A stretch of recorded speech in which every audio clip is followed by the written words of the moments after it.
Welcome to the Indian Gaming Association's The New Normal webcast. My name is Lisa Johnson, and I'm the conference manager for the Indian Gaming Trade Show and Convention. I'd like to share a few housekeeping tips before we get started. Everyone is muted by default except for our speakers. If you have any questions during the presentation, please type them into the question or chat box, and they'll be brought up at the end. Now, without further ado, I'd like to introduce Victor Rocha, conference chairman of the Indian Gaming Association. Good morning, everyone. Welcome to the New Normal, the Indian Gaming Association podcast, where we bring you the latest news, insights, and trends in tribal gaming. I'm your host, Victor Rocha, the Indian Gaming Association's conference chairman, and my co-host is Jason Giles, the Indian Gaming Association's executive director and alumni of West Point, too. Isn't that right, Jason? Right. Wow. I know. You know what? I have to tell you, the first time I heard that, I was just like, wow. That's so impressive. You know, I almost joined the service until I was thought about it seriously till I found out you had to get up like at 6 a.m. You know, it's 5 a.m. and I was out. You know what I mean? I ended up becoming a musician and taking that route. Good morning. Our special guest this morning is our friend JR. Where am I? Sorry. Technology. Yeah, J.R. Matthews. Sorry, Jared. I do a blank. Our special guest, J.R. Matthews. J.R. is the president of Red Feather Productions. He's a former chairman and vice chairman of the Quapaw Tribe, and he's an astute observer of Oklahoma politics. J.R., welcome. I believe this is your first time on the podcast. Isn't that correct? Yes, thank you, Victor. Hi, Jason. Hi, JR. How's it going? Good. How you doing? Good. Yeah. Long overdue, my friend. So Right. you know, this one is an interesting one. Can you give us a brief overview, JR, and what's happening in Oklahoma and the sports betting, the legislation and stuff like that, and bring our listeners up to speed? Well, they've tried to bring sports betting in for a couple of years now, and Representative Luttrell brought it to the House again this year in December. And it came out of the House, I can't remember exactly the vote, 66-30 or something, and went to the Senate where it has stalled. And it's stalled because they want the governor to have more talks with tribes.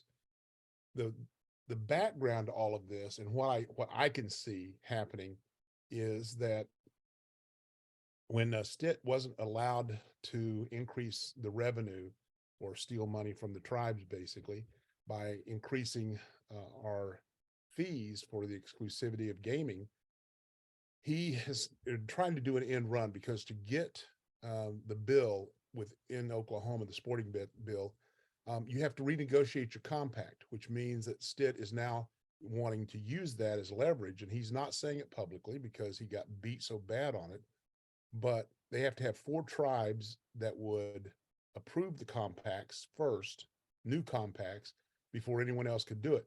But then he's going to hold everyone else to the fire that they're all going to have to sign compacts, and which means he's going to ask for 25%, which is what he was asking for before instead of what we currently pay.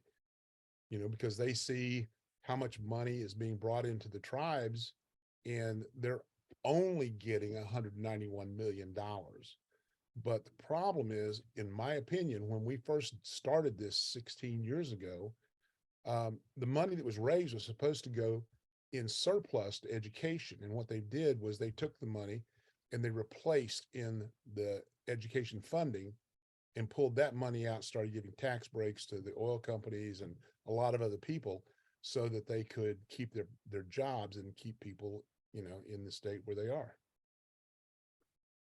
Well, you know, Jason, are you from Oklahoma? That's where your people are Oh. from, though, right? Well, yeah, Muskogee Creek Tribe, and my mom just relocated from there, from the DC area.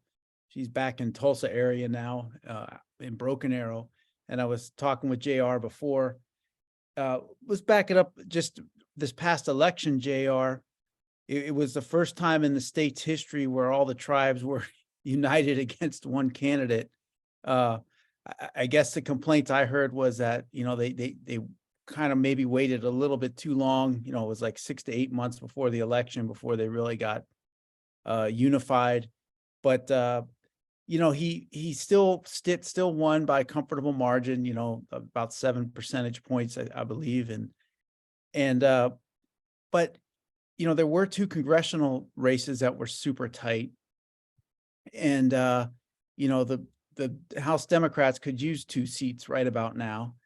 And one of the messages, JR, and I'm glad you're here today to give us this insight of what's going on in Oklahoma, is we're engaging the Biden administration to do more for tribes, vis-a-vis governors like a Stitt, because there's other ones looming out there, and then do more for tribes vis-a-vis all these lawsuits that are coming, and they're just racing to get them to the Supreme Court. You know, whether it's challenging IGRA and ICWA as race-based statutes, we you know, the Indian child welfare case that was just heard is not expected to have a positive outcome. We're just, you know, looking at what kind of damage they can do for Indian child adoption.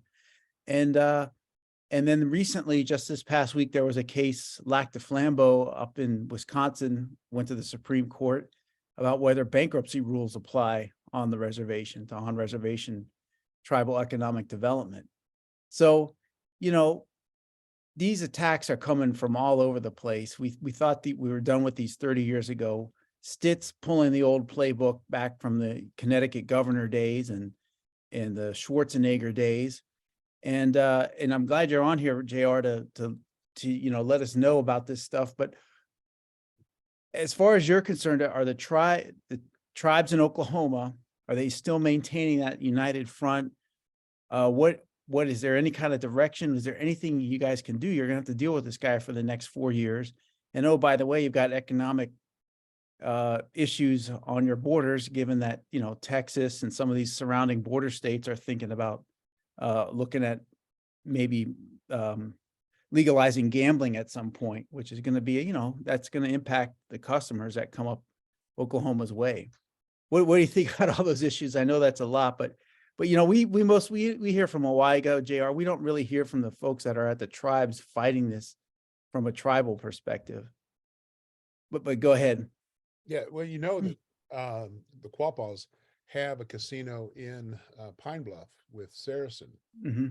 We do have sports betting there, and so we already have it. And so we're posed, you know, to be able to expand that. And the bill as it's written, 4% to 6%, you know, if they would just add that on, would be fine.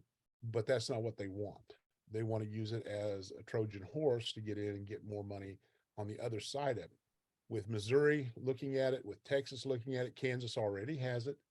You know, I mean, honestly, I travel to Kansas myself to put my wagers down, you know, and it's fun and I enjoy it. I don't go crazy or anything, but you know, Oklahoma does need it because it's something that is, you know, a positive thing. I mean, I don't know if you know much about Oklahoma politics itself, but we used to be a Democratic state, and we were called the Blue Dog Democrats because even though they were Democrat, they leaned Republican in theory, and it goes way back.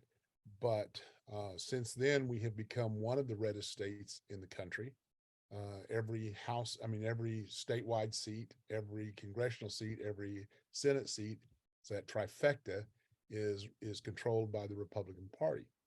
And that puts the Democrats in Oklahoma at a disadvantage when it's going to run. And take a look at the governorship. We didn't have anyone that was going to run. And so Joy Hoffmeister came in, who is the former Republican Attorney General, and switched parties so that she could oppose Stitt because she didn't like some of his things going on. And so we have to be aware of the political landscape. And yes, I think the tribes are pretty united on all of these fronts, but you're always going to have those outliers who see the opportunity to be one of those four, and who it would be, I don't know, but I'm sure there are those out there positioning themselves and have been talking with the governor's office saying, you know, well, if you do this, then we would be willing to sign on, because they see it as an end all to be all. Well, Jason, you know, he's talking about it because a couple well-known strategies in there we talked about. Obviously, for me, when I got into gaming 25 years ago, it was the tribes and Pete Wilson, who was the governor of California, and then that was the deal. They got a tribe, the Paula tribe, and they said who didn't have gaming at the time, but they had a lawyer who was willing to give away the shop, and then they said, "Listen, you guys are going to sign this." And this compact, and we're not going to negotiate. And that's what caused actually the tribes to go the initiative route and have the gaming that we have in California today. So that is a pretty well-known strategy. JR's is talking about some really important things. I just don't know what the end game is here, other than, trying to squeeze the tribes. What else? Before we went online, what I don't see is the governor. He doesn't seem to have a real national ambitions yet. You know what I mean? Like the governor of South Dakota, you see her, she's telegraphing her intentions. She wants to run, for higher office. But the governor of Oklahoma seems to be content. Maybe he can't go, maybe he doesn't have that type of reach outside of Oklahoma, but he seems to be there to stay. And so for me, what is the end game, JR? Well, that's a good question, because I really couldn't say, because he is such an odd character when it comes to the things he does. I mean, he is not beneficial to the tribes. He hasn't been. He wants to fight with them on every turn. He picks and chooses his battles, and this is a battle he is wanting to fight. I don't see him necessarily going on, because how many governors have pursued political office after they've left the governorship? I mean, Dan Boren was the son of David Boren, and he went on, but David himself didn't. None of our other governors, Fallon or any of the others, have gone on to do anything on a national office. So I think it comes down to the fact that we're such a regional small state, and we don't have a large national foothold on anything, and therefore we don't have the opportunity to affect change at a national level, and so they choose not to pursue it. He's making himself a pretty good nest egg where he is, and I think when he's done, he will become a consultant or something to the oil companies and others, and be happy with that life. So have But you the, heard? Go ahead, Oh. Jason. JR, the damage that he's inflicting though in tribal state relations is he's second term here. One of the things I've noticed though is that his party doesn't seem to back him up in a lot of these issues when it comes to tribes. Can you touch on that a little bit? I mean, I haven't seen too many bad things emanating from the legislature that would help him implement some of this. One of the biggest bargaining chips he has is telling tribes, hey, I'll just, open this up to commercial gambling, and we'll have commercial sports betting here, and, try to, stick it to tribes that way, and infringe upon their exclusivity. But I don't know. I guess he can't get that through the legislature. What's his status with his own party, since it's a supermajority Republican legislature? Well, it seems to be tenuous in that he gets a lot of stuff passed, and he signs anything that comes out of the legislature. But boy, it depends on the Republican, and depends on where they're coming from, because like in Ottawa County, we have both Republican senator and congressman, but they're going to be related to the natives because of what we have. I mean, we have a large voting block in our counties, and there are other counties in Cherokee County and Tecumseh County and those kind of places that have large Indian population. Therefore, they listen to the tribal leaders more so than they do in some of those other counties, especially out west, where they have very few tribal identities going on. So it really depends county by county as to who supports him and who doesn't. But Yeah, he's been one of the more vicious governors to tribal governments in what he's trying to accomplish or trying to tear down. Wow. Yeah, it'll be interesting to see who he starts working for as soon as he's out of office and who his consultancy gets. And I think that'll answer a lot of questions because it's usually pretty transparent at that point once they have nothing to lose. So how has the governor I haven't seen a lot of statements from him, lately about this bill. So he just kind of faded out when, once the Senate committee asked for more conversations between the tribes and the governor, he just kind of faded out of view, didn't he?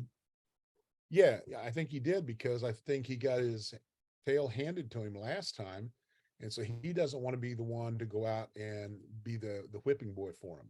So that's why I can't remember the senator's name, Burridge or whoever he was, is the one that's doing that and making those statements. So we'll wait and see, but I think it's pretty much dead this year.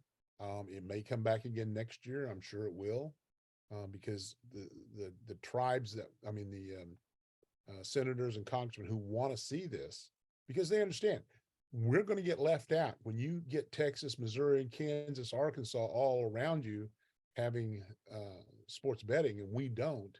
Then they're going to have a problem with that because all of our money is going to be leaving instead of coming in. I mean, our year over year in Oklahoma, we've only had 2 years since we had this compact come into effect that we made less for the state than we did the year before. So every year has been a growth. Like this past year, we grew 16% in what we gave the states. Only in 2020 did we have a down year because of COVID. But if you start looking at these other states, and if they pass this, then it's going to take money from us as casinos, because on the borders, you've got other places to go and gamble, and they will. The other day there was a big announcement in Kansas. The Kansas Senate and House gave their approval for a resolution that paves the way for the tribes in Kansas, prairie band Potawatomis to have sports betting now.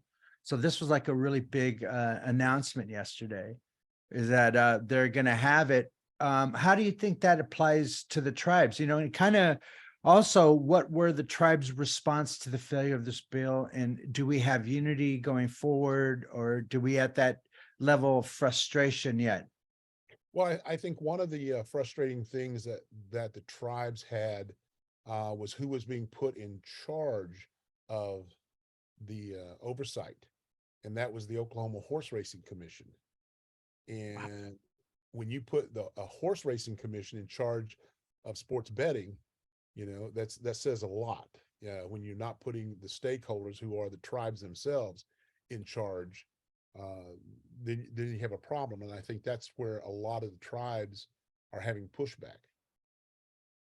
Yeah, I can see that for sure.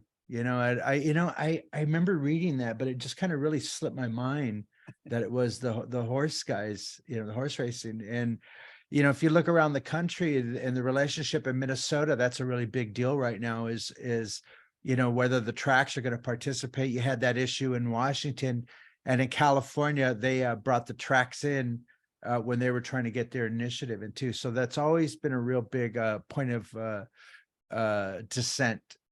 And what's interesting about it is they're not willing to look at the fact that their form of gambling is dying. Right. I mean, horse racing is on a steep decline. I mean, outside of Kentucky Derby, which is coming up this next weekend, and a few other races, our race dates in Oklahoma have dwindled, and if you go to the track, you don't have nearly the capacity crowds that you used to have when you ran a horse race.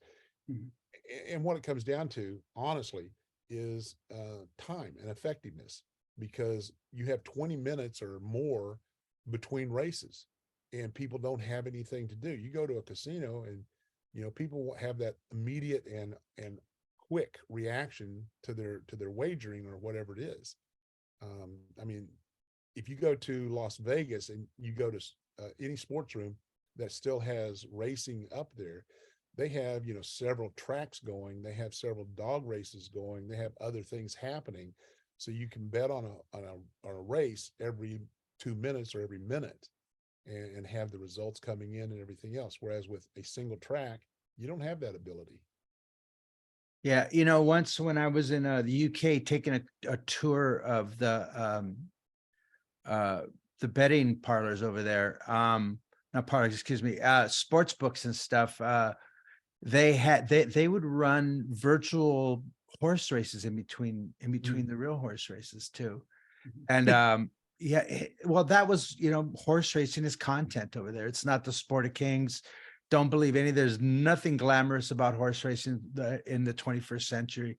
You know what I mean? It's just that's why you always see those tight shots, because as soon as they pull those cameras out, you start to see those just whack tracks and stuff, and they're running on dirt and grass, and you see it all the time. And that's what happens when you introduce gaming into horse racing and make it mandatory. And horse racing is always secondary to the slot machines. Slot machines is where the money, and after a while the horses become a big inconvenience to gambling. So you're right. It's a dying industry. It's a noble industry. They're trying to keep the lights on, but my generation and the next generation just don't really find horse racing attractive. And I think, as a lot more people look at, it's fun. It's honest. I think we all, as the industry, we like it, but I just think they have a problem getting their message out to the younger people. And it seems to have been a several generation problem. So, Well, go ahead. JR, the fact that they, that's their regulatory solution is to kick it over to the Horse Racing Commission. One of the tragedies of getting a governor like Governor Stitt is, when he first came in, you guys were, the tribes collectively, I think most of them were ready if they needed a new deal, to look at everything again, to negotiate new compacts and everything. But, he came in with just, such a hammer and refusing to listen. The thing that he's done also now is, our tribal gaming regulatory bodies, the best ones across the board are in Oklahoma. Those gaming commissions there. And I only say that if you look at the amount of commissioners that go from Oklahoma to other states, or folks that leave Las Vegas and California to go to Oklahoma and work, Oklahoma is just a very mature gaming industry at this point, and it's all run by tribes, and it's all due to the tribes' efforts. And Stitt is just taking a huge hammer to everything that's been built there, with the goodwill, with strong regulation, and obviously with whatever he wants to do with the compact payments. He's really trashing everything there in one of the best markets in the country. Oklahoma consistently is the third largest gambling market in America. And this is what happens when, you get a governor like him. And if you're sitting there in Washington State and you've had Jay Inslee and everything's been hunky-dory for 8 years, and Jay Inslee was a longtime tribal sovereignty supporter, or even as a congressman, you never know when it can flip on a dime, when you can get adversarial state government in there.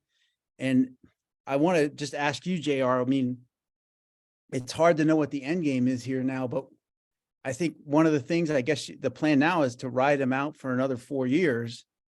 And, what do we need to do in Oklahoma? Do we need to start getting, Indian super PACs, or, PAC money from tribes, and just really get involved in is that a solution? Or are there other economic solutions, maybe just working closer with the related industries in Oklahoma? One last thing on that, JR, when he first came in, I think tribes were sympathetic to the fact that, hey, Chesapeake Energy is declaring bankruptcy.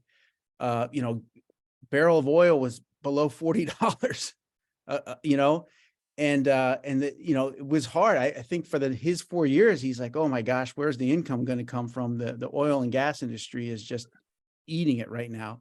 Well, it didn't take long for, Russia to invade Ukraine and all these other things to happen. And then oil soared back over $100 a barrel, and it's still around 70 right now. But tying your whole state to that industry is clearly not the long-term future. electric vehicles are now 7% of all vehicle sales, and that's only going to go higher. So what can tribes do here to sort of harness some of the societal changes and technological changes that are coming, where they can maybe negotiate around the state and look down the road 3 years for a new government? What can they do, JR, here? You know, I think they can do a lot of things, but before I start talking about that, I want to just bring up something that I find interesting. What you said was about a tyrannical government and everything else, and how they are always trying to sue us and carry on and everything else. If you go back and look in the early 80s, and I know that was before Victor was born, but in the early 80s, there were very few tribes that were doing bingo, and the Quapaw Tribe was one of them, and so were the Senecas. And we had big bingo halls. I mean, we had 1,500, 2,000 seat halls, and the state of Oklahoma decided that they were going to try to legislate us out of business. And the sheriff came out and locked our doors, and we became one of those tribes that had to fight through the government. You know, we ended up winning in the Oklahoma Supreme Court. We didn't have to go to the Supreme Court to get it taken care of. But that lawsuit should, if the state of Oklahoma had decided to compete instead of legislate, we wouldn't be where we are today. Because back in the day, you would allowed the Catholic churches and them to have $500 a night. So they could only give away a maximum of $500 through the entire session of their bingo. So they were $50 here and $25 there and type stuff. Well, you get high stakes bingo coming in where we're paying $500 a night per game. Well, that's where people are going to go play. And even though it was inconvenient, out of the way, you know, you had to travel, 10, 12 miles in dirt county road to get there and everything else. Had they allowed the Catholic churches, the VFWs, and all of these to play unlimited bingo and just take their taxes from it and move on, then we wouldn't have had all of the generated revenue that we have in Oklahoma, because we would not have been able to support Class 2 like it is today. We would never have gotten the Indian Gaming Regulatory Act, because Oklahoma is a big part of that, along with Cabazon, along with the Seminoles. But Oklahoma was the hotbed of Class 2, and that's where a lot of new things come from, is in the Class 2 industry. You know that, I know that. But had Oklahoma not taken that path, and that's what they continue to do, they always do this. If Stitt had come in and said, look, I want to be a good partner, let's sit down and negotiate, because we're not getting as much as we should, I think the tribes would have been amenable to an increase when the new compact came up. But you're not going to go from 8 or 10%, 6% to 25% flat, and yes, there are Pequots and others that pay that kind of money, but they also do 10 times the amount of money that we're bringing in. And so you can do a lot more if you have a lot more money. So the tribes have got to understand that they need to back candidates that are favorable to them, not just who's popular in re-election mode. Joy Hoffmeister would have been good, but I don't know that she would have been any better, because she's still a Republican. She may have been a Democrat in name, but she's that what we call that blue dog Democrat. She's just a Republican that changed parties. Right. And JR, and you mentioned, and for our readers that don't know, is that you had a Republican that went Democrat to run against him. And, it's Oklahoma, which is completely the opposite of California, with dealing in the politics, Democrats in California, Republicans in Oklahoma. JR, I think one of the big elephant in the room is, how did McGirt affect the relationship with the governor? Oh, it was not good. It was not good at all. They're still having to deal with that, because, McGirt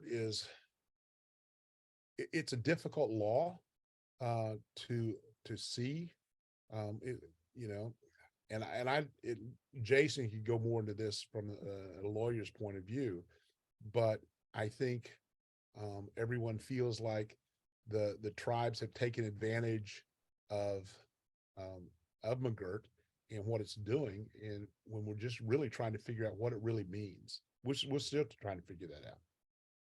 Yeah, well, it was interesting. It happened, and there was a lot of histrionics around it, but you saw the tribes doing solid government, solid politics, and doing these deals with the local governor, sheriffs, and police departments, and taking care of business. And yet you have at the real high level a lot of politics just fanning the flames of that relationship, which is pretty much seems to be burning to the ground. But it came in right after he got very adversarial, and then the tribes have this big one with McGirt, which kind of flies in his face. So, I kind of wonder how big a part of this does it really backs him up against the wall, because he doesn't seem to be, he's always outreach with a fist instead of a handshake. You know what I mean? Right. Yeah, absolutely. Yeah. Yeah. And that's, I mentioned, the damage in tribal relations he's doing, and the damage he's doing to the tribal gaming industry in Oklahoma. But yeah, his damage extends across the country, from that McGirt decision to then Castro Huerta. But the first thing he did after the McGirt decision was just started letting people out of jail. Right. And acting like, look what this Supreme Court and these tribes did, and we've got to let all these people out of jail. And that just wasn't the case at all. They may have been transferred to federal prison. The guy,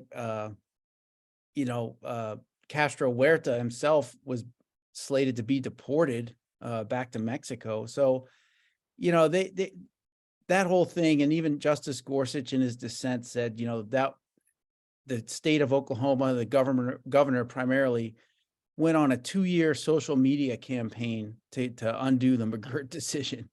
And for a Supreme Court justice to say something like that, which is basically just commentary, but, he got the Supreme Court to overrule itself within 2 years, and which is just amazing. And also pointing at, there's so many democratic norms that were broken by the last administration, and they're continuing to be broken because you just, when you start getting hacks involved, they don't care about precedent. They don't care about the future. They just care about the here and now and how to score political points here and now.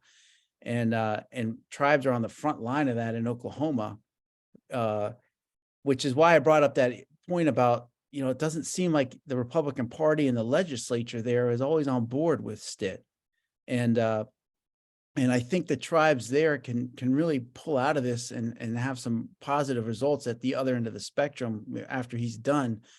But, there's going to have to be some national policy changes to back that up as well. And that's what we're working on. And we hope to, involve the Oklahoma tribes on it. But part of that, JR, is like you said, they've got to back candidates that can win and that hear our message and can take it to a broader audience than just, within the local county there.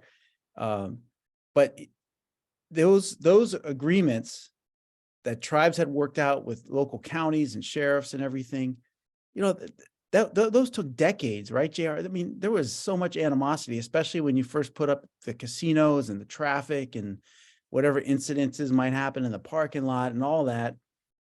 Those took decades to solve. And then Stitt just literally undid it in a matter of 1 or 2 years, unfortunately, and has directed his own law enforcement at a state level not to cooperate with tribal law enforcement. But,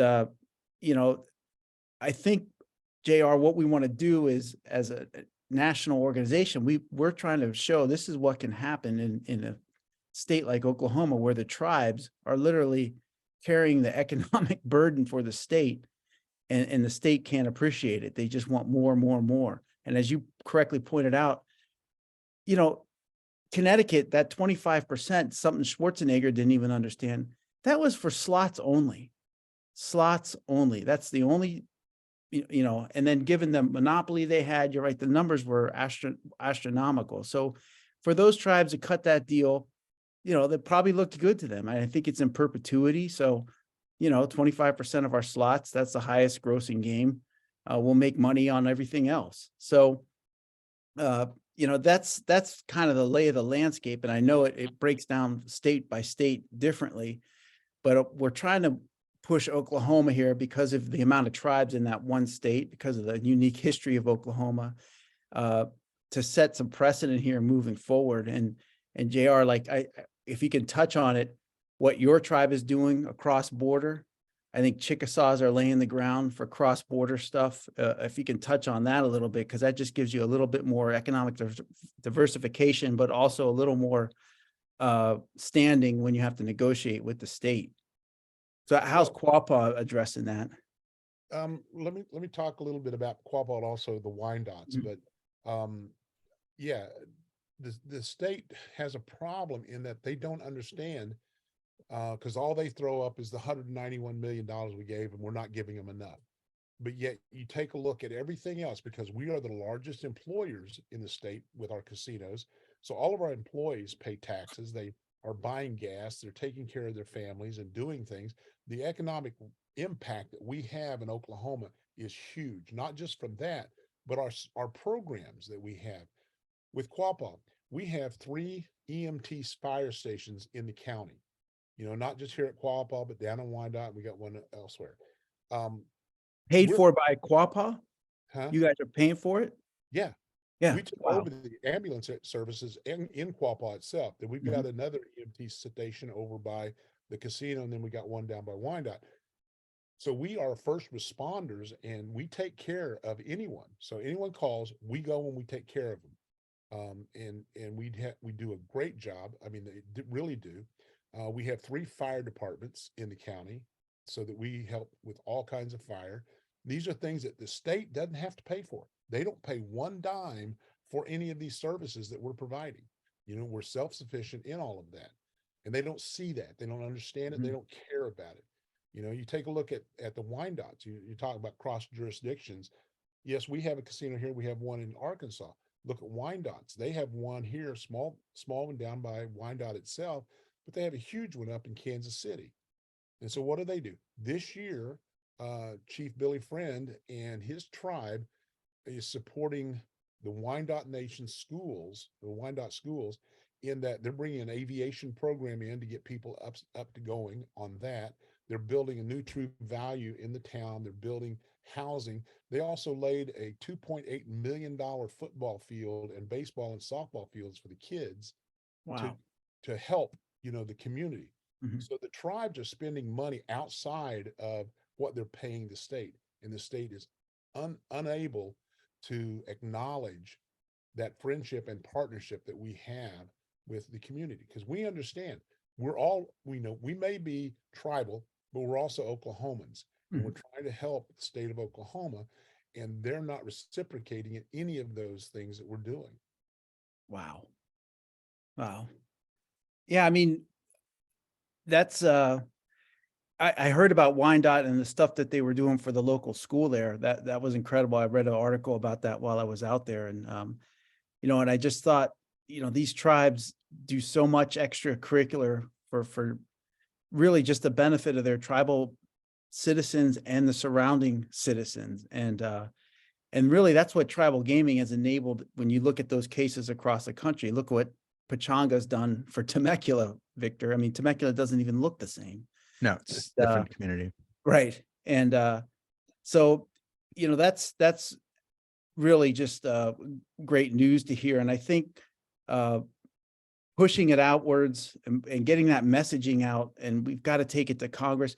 That's the shame of it, JR. I would say most of the Oklahoma congressional delegation, senators and Congress people, I don't think they know that at all. They come to DC and they're working here in DC, and it's not that they don't want to know it. They probably don't want to hear it, or it just is, I don't know how they take it, but those are stories that need to be shared and show folks that, we're your partners in this. And some of that came out during COVID about, we were trying to work with state governments and federal governments to get people vaccinated, to get people to keep them safe and all that kind of stuff. And the coordination was unprecedented from the IHS, and something that I think shocked a lot of people, the efficiency of the IHS just having buildings and staff to, coordinate all that. For the first time, folks recall IHS running that smoothly and functionally, especially during a crisis when, let's face it, the rest of the federal government was, spinning their on it like a top most of the time and conflicting messaging. But that's the kind of model that we want to continue to preach. And it's just a shame that we would have to take a Mark Wayne Mullen aside just as an example and explain to him what's going on when tribes are doing this stuff, picking up the bill where the state is frankly leaving their citizens in a lurch, and tribes are picking up that bill. So, these issues go deep. Go ahead, JR. Yeah, you do have Tom Cole, Right. Congressman Cole, and he does understand it. And he's a big advocate for tribes. So Sure. He should educate Mr. Mullen himself. Right. And but we got any questions here yet, Victor? Or Yeah, I do. But before I go to Sam, how do you think the external pressure is going to happen on Oklahoma? You talk about Kansas and Texas and Arkansas, and recently the Chickasaw tribe is partnering up with a group in New York City to do one of the bids in the New York casinos. They're a part of the consortium that's bidding on a casino in Coney Island. So, you see this sophistication that the tribes are bringing now to the casino industry. And you kind of wonder what the pressure in these external states around Oklahoma, what that's going to bring to the governor at some point. Is he's like, well, we should be tapping in on it. We're at a standstill. Maybe going forward, there's a way here to actually bring revenue instead of, going at loggerheads. What do you think, JR? Yeah, I mean, that'd be nice. I don't see it happening anytime soon with our governor. But I've been a proponent, and Jason can tell you that I've been trying to talk to tribes about, getting other casinos. I mean, we're in the casino business, so let's go out and get some other casinos. If we have to build consortiums between tribes, we should do that. And thank God, we do have some tribes finally stepping up and buying facilities in Las Vegas, Right, as they come available. But if more tribes would put more money together to have a larger stake, why couldn't they buy a football team? Why couldn't they buy a basketball team and start going at those type of things? Because we've got the money. We should take that revenue that we've got and start generating more opportunities for ourselves. But they talk about the expansion in Texas, and there's talk about the Chickasaws already, looking at putting a casino in Dallas, but it doesn't seem to really make them want to come to the table in Oklahoma. If they just, if the Chickasaws do get a casino in Dallas, it's just keep the status quo as it is, and and that actually brings up a really important thing, which the status quo is very powerful too. And in California, that's what the tribe's like going, look, if we don't have sports betting, we'll just go to the status quo, we win. Oklahoma, we'll keep generating revenue, status quo, we win. So that's an important strategy too, but it doesn't bring sports betting to Oklahoma, which brings me to Sam's Blackwell's question. He goes, how will individual entities, sports teams, et cetera, that want to license with the state deal have licensed statewide, and with having to license with each tribe separately in sports betting where they want to? Most states do not have 30-something tribal jurisdictions in addition to a state jurisdiction. I guess what Sam's talking about is like, do sports betting companies want to strike a deal with 30 separate entities in Oklahoma? What I think about is Europe and the EU. They have to do it in the EU, and they're doing it over there.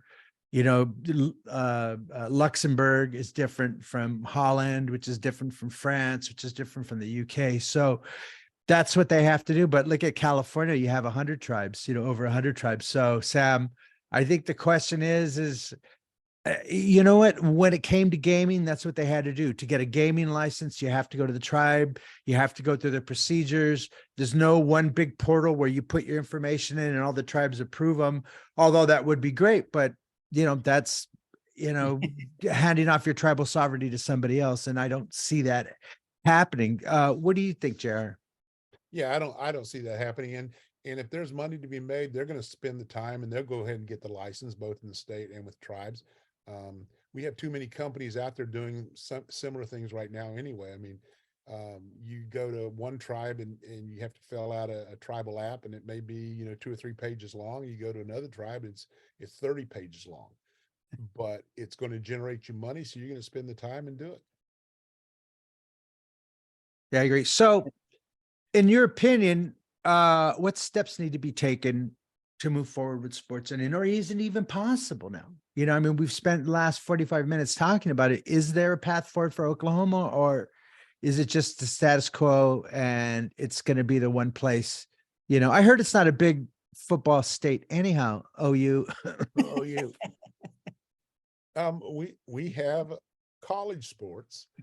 We have no professional teams. We're between Dallas and Kansas City as the 2 professional teams, and people either like them or hate them or whatever. But no, we're not a big professional sports team as far as that goes. Now, we do have the Oklahoma City Thunder, which is our only sports professional team in the state, and I think we've shown that we can support it. If they ever expand the NFL, maybe they would look at Oklahoma City as a potential. But the tribes would be more than happy to help them stand up and step up and do that. But with the current state of leadership that we have in Oklahoma, I don't see it happening anytime soon with all the tribes. Like I said, there's those outliers, and I think if they push that bill through, I think they would find 4 tribes that would be willing to waive the current compact and sign on something draconian and put all the rest of us at risk. Wow. Unfortunately, I'm just. Mhm. Yeah, I mean, that's divide and conquer. That's the old strategy. And that's a couple of things here, and I know we're coming towards the end of the time, but JR, you mentioned, that is one thing that it's been hard. 10 years ago, there was a little bit of a push for an Indian country super PAC. And, at that time, super PACs were thought of, oh, well, that's just, dark money. And then, the scuzzy side of political lobbying, et cetera, et cetera. Tribes may not want to go down that route. It takes like a minimum of $1 million a year in donations to qualify as a super PAC. And there's all kinds of separate reporting requirements. It's the big leagues. It's, you're up there now with the oil and gas industry, the airline industry, those folks. But, then the Great Recession hits, who gets bailed out? Then COVID hits, who's getting, bailed out, who's getting all this lines, and tribes did well. We got our PPP money and tribes got COVID relief money, but we don't have that with the way the government's been functioning for over 10 years now.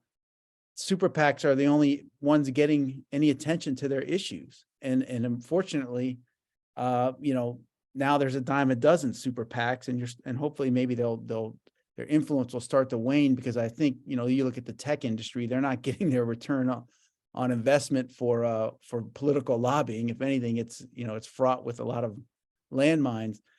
But you brought up, owning a football team, owning a professional sports team. Those are the kind of things that we've got to start really thinking about how we can collectively start to do that, because that kind of puts you in a different light. And when you're watching a Raiders game and you see I think Pachanga's got an ad there, Sam Manuel's got an ad there. Certainly when you're watching Oklahoma City Thunder games on, that little 2-second when you see a tribe's name there, Dodger Stadium, San Diego Stadium, I'm telling you, it makes a difference, because somebody sees that and just gets curious and says, who are they? What are they? And the next thing you know, they're looking at your tribe's history, and it helps, however little or however unquantifiably you can measure it. It helps in the public relations, and it helps in that mindset of, the tribes were here first. There's all this crazy stuff about going on about how to teach education and what you can or can't teach anymore in schools. But, the tribal story is still sitting there, the original story, and that needs to be displayed. And I think owning these big entities in the public sphere can only help tribes. And I'm glad you brought that up, JR, because that's something we're gonna have to start to look at more and more. And Oklahoma's a crazy sports town. I'm going to attribute this to JR. He may not have said it like this, but I remember years ago we were talking about sports setting. He's like, people are so crazy in Oklahoma, they're liable to start betting on high school wrestling in Oklahoma. Oh, wow. And that's what takes up a lot. I mean, softball, you wouldn't believe how popular softball is in Oklahoma. The OU women's team is, multiple national titles, and it kind of raises the level for every other university there. Oral Roberts has got a great basketball team out of nowhere. It's just, there's so much sports emphasis in Oklahoma. It's hard to see how sports betting wouldn't just be a credible boon to the state. Well, think about this, Jason. Frank McDonald was the athletic director and coach at Haskell, and they were raising money to build Haskell. And it was a high school game. I don't know if you know about this. Mm-hmm. There was a high school football game between Haskell and Fairfax. Hominy and Fairfax, where Fairfax had the Kansas City Cowboys suit up for him, and Hominy had the Haskell Indians suit up for him. There were millions and millions of dollars bet on that between the Osage, the Quapaws, and the oil people on that game. And it was John Levi who scored the winning touchdown to win. Afterwards, they went out to Louis Red Eagle's place, and they were talking about him. He's raising the money for the stadium and all this. And my grandfather was actually there, and he committed 1 month royalties from his chat piles of $25,000 to help build the stadium. And they finished off the raising of the money that night there. And Frank had to find the only reporter at the game and pay him $5,000 to report only the score of the game. Wow. It's a story that's never been told. There sounds like a book in there. I mean, well, it's already been written. Oh, okay. Hey, here it is. And I wrote it. No, I'm just kidding. No, it's actually John D. McDonald. It's called the John Levi story. Wow. Yeah. So, I mean, that's incredible. You know who John Levi was? Yeah. He was probably the greatest athlete to ever live. Everybody talks about Jim Thorpe. When Thorpe showed up at Haskell, they raced a 100-yard dash, and he outran Thorpe. And when you have a picture of him standing there, here's Thorpe and here's Levi. He was bigger, faster, stronger. Mm-hmm. And at the age of, I think, 22 or something, he died in Colorado from a stab wound by his girlfriend with a little penknife and bled to death. Oh, wow. boy. Yeah. So, we have a question from our friend, Ernest Matthews. Ernest, how you doing, my friend? No relation to JR, by the way. It says, Victor, have you talked about any potential impact on Oklahoma tribes of the Seminole lawsuit and or the proposed NIGC regulatory language in anticipation of a finding in favor of the Seminoles? It sounds very optimistic. Yeah. And any thoughts on that, JR or Jason? I'd refer that to Jason. Yeah, that's a tough one. I mean, the Seminole case, honestly, that the way DeSantis runs that legislature, like his own personal, band, they could have easily gone in there and just done what the court wanted and renegotiated that compact and then passed it through again. I don't know that there's that much to take out of that, especially in Oklahoma, because the big issue in the Seminole tribes is they're trying to say, hey, the server's on Seminole land. That's where the bets are going to be deemed place. It's on Indian land, doesn't violate IGRA. Well, Oklahoma, JR, with our unique jurisdictional challenges in Oklahoma, as McGirt in these cases point out, Osage is the only one that, technically still has the defined reservation borders with, the land that's not in the trust. Everyone else is checkerboarded or has a long history of, land being taken out of trust, put back into trust, families sell it, individual Indian families in Oklahoma can sell their land out of trust. So it's totally different in Oklahoma. So I don't know that there's going to be too much to take away from Seminole for Oklahomans. And the big thing is, DeSantis and the Seminole tribes work well together, and Stitt doesn't play well with anyone. So That is a big difference for yeah. sure. So you know what? We're coming close to our end. Oh, we got one more question, but to recap, tribes and the governor at loggerheads. That bill is dead in the Senate committee, so we're going to have to wait for another year. Or is this a 2-year? How does Oklahoma work? Is it every year? Every year. Yeah. Just so for then, like the first 4 months though, or something, right? Unless they do a special session. Right, but the special session has to be for something that was already Oh, brought up okay. before. I mean, they could do it, but I don't see them doing it. Mhm. right.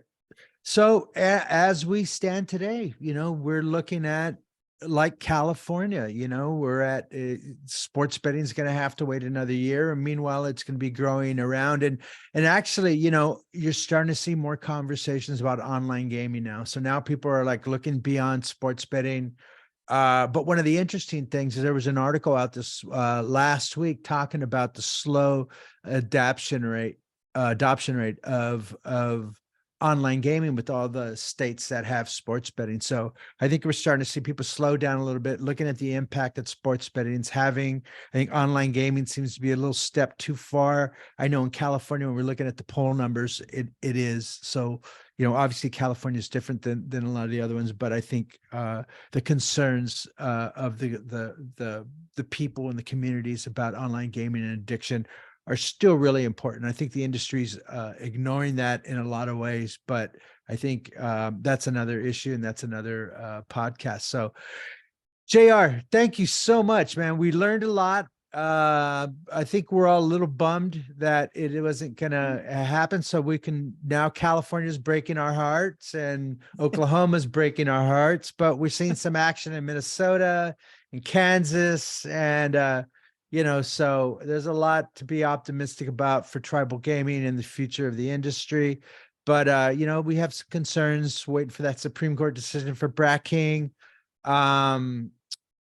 We want to thank you, Jared. Is there anything you'd like to say to our audience before we go? I'd like to say thank you very much, Victor, and everyone out there. Jason, it's good to see you again. Hope to see you You soon. too. This was And, great, JR. Loved your I- perspective. Yeah. I will see all of you soon. We will be back. And again, we really do appreciate your perspective. It felt like an epiphany when I was like, JR, we'll talk to him. That'll be a good one. So, Right. all right, my friend, and everyone, thank you very much. We'll see you next week. There's a lot of issues to talk about. Personally, I would love to talk about the white paper in the UK and how that's going to affect the American market, because it will have an effect on a lot of those UK companies who are over here. Flutter just had made their announcements. They're making tons of money, but not in the UK. It's all in the United States. So, JR, thank you very much. Jason, thank you much. And Excellent. all the, Thank you. we'll see you guys next week. Thanks Jason, a lot. when Bye-bye. you're in Thanks. Oklahoma again, give me a call.